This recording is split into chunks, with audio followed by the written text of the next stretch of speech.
So the third topic that I'm going to cover is free will. And this is going to be a 4-part video, and to reduce the length a little bit of each video. And this is part 1. So I'm going to do a brief introduction and then try to give the conclusion up front, which I'm going to try to consistently do in all my videos. But first, the reason for making this video, because free will is, it's something that in one sense has a lot of interest behind it because people have talked about it forever. But that also means that it seems like it might be, kind of played out. And in a lot of ways, I would agree with that, except I actually do think I have a resolution, which is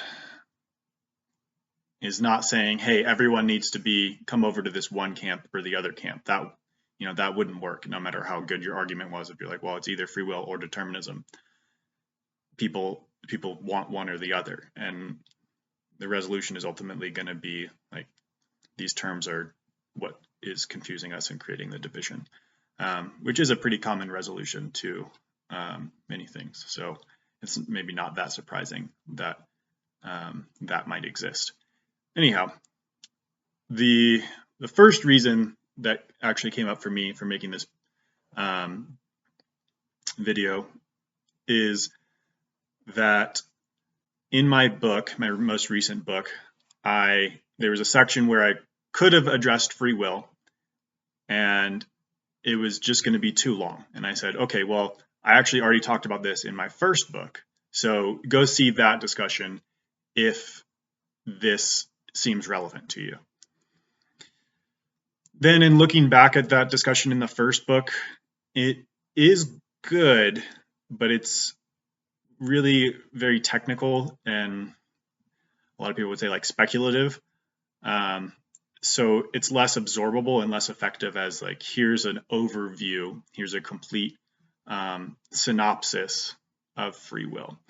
So I thought I would try to take all of what I've put together on it in different places and sort of condense them as much as possible into a direct video that just says, here's the free will answer. And on that point, I do believe, as I said, that I have a resolution that is worth sharing. And again, it's not because I can say, well, fate or free will, one or the other, and convince everyone to come over to one side. That's an impossible task. But I think through thinking about it, I found out what we're really after, and it's neither one of the particular terms. And so if we can focus on the value that people are after defending when they're saying free will, or the criticism behind what people are saying when they're saying determinism, in terms of what is actually important in either one of those, it actually comes together quite nicely to a resolution where you're not choosing one or the other, but there is there can be a consensus that says, here are the truths, and we don't need to, be sort of in camps about it, because ultimately the free will debate is fueled by people's attachment to the idea of free will, but more because free will is a proxy for defense of a core value. Anyhow, so I think we get what we really want. We get to keep that core value, which is significance. We've thought of free will as the defense of our significance, the ultimate defense of our significance. We are significant because we have free will. Well, I'm going to say it's not free will or determinism, but in discussion, I'll say we don't have free will. It's not a good term. If you look at what free will really means, like what it analytically comes out to, we don't have that. But you do have significant choice, and that's all you ever really wanted when you were adhering to free will, saying we have free will. What you really meant was, we have significant choice and significance in general. You do have significance and you do have significant choice. So I think if we can say those values are not going to be under attack, you're going to keep them. At the end of this discussion, significance will be preserved. Significant choice is what we will come to see. You have significant choice. Then I think we can let go of the attachment to the terms, like say, oh, it has to be free will or it has to be determinism. Well, we'll see how far each one goes. But the fact that if we realize we want significance and we say significance is preserved, and we'll see it all along the way, you've still got significance, that can allow us to be like, okay, then it's okay to question free will. So to begin, I'd like to start with some determinism quotes about determinism or promoting determinism, because usually when people hear these things, they go, oh, no, that's bad because we want free will and this attacks free will. And so this will provide good fuel for that fire of discussion. So the first quote is from Spinoza, Benedict Spinoza, who is a philosopher, and he's in support of determinism. He says, "A man thinks himself free because he is conscious of his wishes and appetites, whilst at the same time he is ignorant of the causes by which he is led to wish and desire." So that's the core of determinism, really, is you feel like you're making choices, but the impulses that lead you to make choices are actually determined. Those are like programs. Another set of quotes comes from a podcast between Lex Friedman and a guy whose name I'm probably going to mispronounce, but I think is Joshua Bach. Bach says, "It seems undeterministic," as in life or human behavior, "seems undeterministic because it's unpredictable."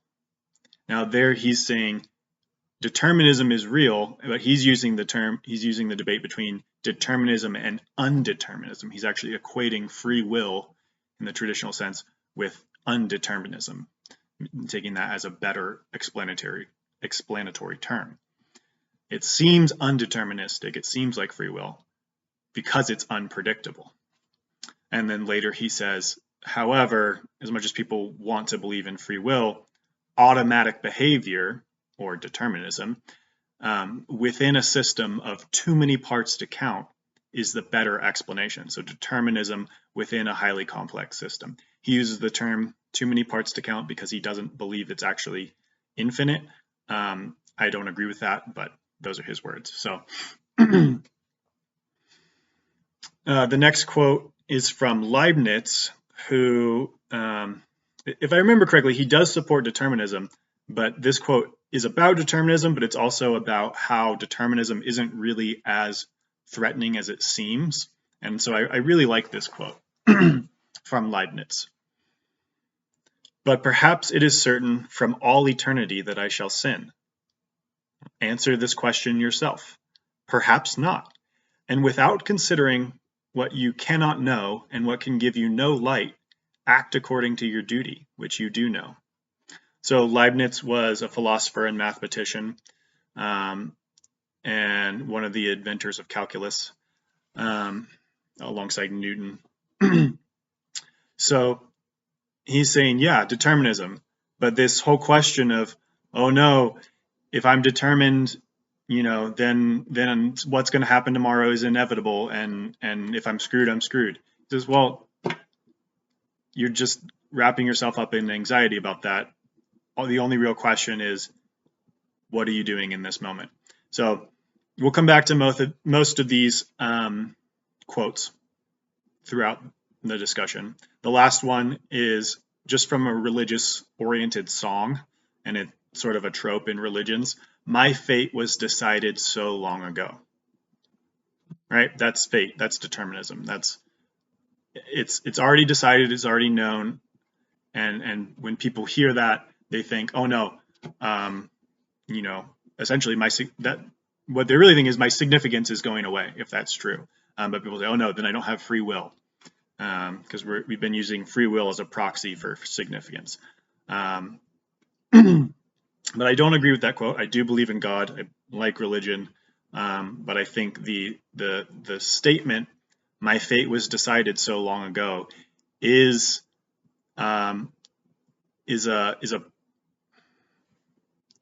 ultimately an inaccurate translation of what we're really talking about when we talk about fate and views beyond time, which we'll get to later. But so the next thing I want to go into in this introduction is a counter argument to what I'm doing here. And it's not a counter argument to my specific point, but it's a counter argument to my effort and my attempt in saying, well, there's actually a way we can understand this. So this is a quote from Dostoevsky, essentially saying that we're so attached to free will that any attempt to argue anything else is ultimately flawed, because man's just irrationally attached to the concept of free will. We'll get into it and then we'll talk about it. So this is Dostoevsky from Notes from Underground. In short, one may say anything about the history of the world, anything that might enter the most disordered imagination. The only thing one can't say is that it's rational. The very word sticks in one's throat. And indeed, this is the odd thing that is continually happening. There are continually turning up in life moral and rational persons, sages and lovers of humanity, who make it their object to live all their lives as morally and rationally as possible. To be, so to speak, a light to their neighbors, simply in order to show them that it is possible to live morally and rationally in this world. And yet we all know that those very people sooner or later have been false to themselves, playing some queer trick, often a most unseemly one. Now I ask you, what can be expected of man, since he is a being endowed with strange qualities? Shower upon him every earthly blessing, drown him in a sea of happiness, so that nothing but bubbles of bliss can be seen on the surface. Give him economic prosperity, such that he should have nothing else to do but sleep, eat cakes, and busy himself with the continuation of his species. And even then, out of sheer ingratitude, sheer spite, man would play you some nasty trick. He would even risk his cakes, and would deliberately desire the most fatal rubbish, the most uneconomical absurdity, simply to introduce into all this positive good sense his fatal fantastic element. It is just his fantastic dreams, his vulgar folly, that he will desire to retain, simply in order to prove to himself, as though that were so necessary, that men are still men and not the keys of a piano, which the laws of nature threaten to control so completely that soon no one will be able to desire anything but by the calendar. And that is not all. Even if man really were nothing but a piano key, even if this were proved to him by natural science and mathematics, and even then he would not become reasonable, but would purposely do something perverse out of simple ingratitude, simply to gain his point. And if he does not find means, he will contrive destruction and chaos, will contrive sufferings of all sorts, only to gain his point. He will launch a curse upon the world, and as only man can curse, it is his privilege, the primary distinction between him and other animals. May be by his curse alone he will attain his object, that is, convince himself that he is a man and not a piano key. If you say that all this too can be calculated and tabulated, chaos and darkness and curses, so that the mere possibility of calculating it all beforehand would stop it all, and reason would reassert itself, then man would purposely go mad in order to be rid of reason and gain his point. I believe in it. I answer for it. For the whole work of man really seems to consist in nothing but proving to himself every minute that he is a man and not a piano key. So Dostoevsky keeps coming back to gain his point that he is not determined, that he has free will, is a rough approximation, right? But I'm disagreeing with this passage, saying, no, I think we actually can come to an answer, and I think we can have understanding even through reason. And maybe I'll be proven wrong. Maybe I'm totally underestimating the amount that we are attached to the term free will, that for whatever reason those two words are really attractive and people just can't help but, if it's not called free will, then we're gonna, like Dostoevsky says, throw away everything, go mad, disregard reason itself, because we don't want to hear anything but free will. And the reason why I'm disagreeing is because I don't think the term free will is his point, is the point of man that he fights tooth and nail to retain. We don't cling to the term free will because we love those two words put together. We do because we love and we need significance. We need to know that we're significant, and free will has been a proxy for significance and has been the last bastion of defense against insignificance. In many ways, propositions of determinism and the insignificance of humanity has been growing for centuries, even maybe millennia. So holding on to free will has been our way of like our final defense against insignificance, saying we are significant. I think that we are significant, and I think there's a way to prove that without holding dogmatically to the words free will. So that's why I think it actually won't be that crazy to say, no, maybe we don't have free will in the analytic definition of what free will means, but we still have the value that we were trying to hold on to through free will. So I hope Dostoevsky will be wrong in this case, because we're fighting to hold on to that core value, but I'm saying that value is not threatened. We will retain that value. We are significant. Regardless of how much determinism ends up being true. So we get what we want. So there's no reason for us to go mad and throw out reason and destroy the world just because we want to get what we want. Well, we're going to have what we want. It's preserved. There's no threat to it. So we're good. Also on his point, where regardless of any rational acknowledgement of determinism, the infinite complexity of the world and the unlimited creativity of the mind, as Bach was stating with Lex Friedman, because of the complexity that's there, both outside and in us, we won't be able to predict our ideas, our inspirations, our innovations, and therefore we won't be able to predict our actions or opportunities to any serious degree. So we are not piano keys. Even if determinism, you said determinism is completely true, that doesn't mean that we'll have to sit back. I'm not saying that. I'm not saying determinism is completely true. But even if we did, that doesn't mean, well, we're just piano keys, and so we can sit back and be completely disinterested in our lives playing out because we're just part of this grand procedure of mechanical operation that plays on us and completely uses us. And so our interestedness or our disinterestedness in our lives has no impact on the procedure because we are completely mechanical. That's not the case. Our interestedness and our disinterestedness does have an impact on the procedure. So even if determinism is true, that remains true. So there's no point where it's like, oh, you're insignificant and you can just sit back and not pay attention. No, your attention does matter. So anyways, and that can be part of determinism. So even in this point where it's like, even if we acknowledge determinism, none of that resolves to us being a piano key, right? So when we say we want free will, in this sense, we still get what we want. We get significance, and we don't get the ability to predict everything in the world and just see everything as a machine. That's not how it works.